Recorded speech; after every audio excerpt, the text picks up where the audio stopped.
একটা মানসিকতা নিয়ে দাঁড়ান, দেখেন আপনার মধ্যে ধৈর্য কাজ করবে, আপনি আল্লাহর কাছে চাইতে পারবেন। তাহলে নামাজে ধৈর্য লাগবে, ধৈর্য না হলে হবে না। এবার আল্লাহ একটা কথা বলছেন, হ্যাঁ শুনেন, দ্বিতীয় একটা কত ইন্টারেস্টিং আছে দেখেন। যদিও ওখানে একটু ভিন্ন, কিন্তু অ্যাকচুয়ালি আপনি যদি ব্রেন থেকে ভালো করে ভাবেন যে আল্লাহ ধৈর্যের চ্যাপ্টার আলোচনা করতে করতে আবার এখানে শহীদের কথা ঢুকাচ্ছেন কেন? এখানে কোনো কারণ আছে? কি আছে? ওয়ালা তাকতুলু ওয়ালা তাকুলু ইউকতালু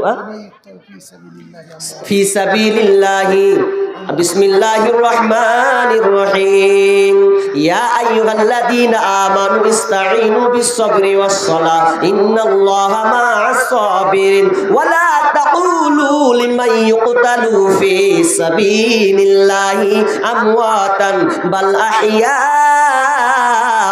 ওয়ালাকিন লা তাশউরুন।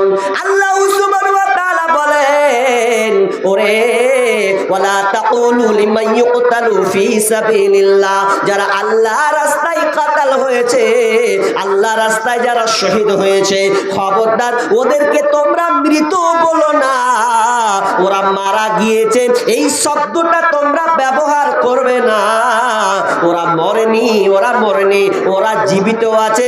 কি করে জীবিত আছে ওটা আমি আল্লাহ জানি, তোমরা সেটা বুঝতে পারবে না। ওয়ালা তাকুলু লিমান ইউকতালু ফি সাবিলিল্লাহি আমওয়াত বাল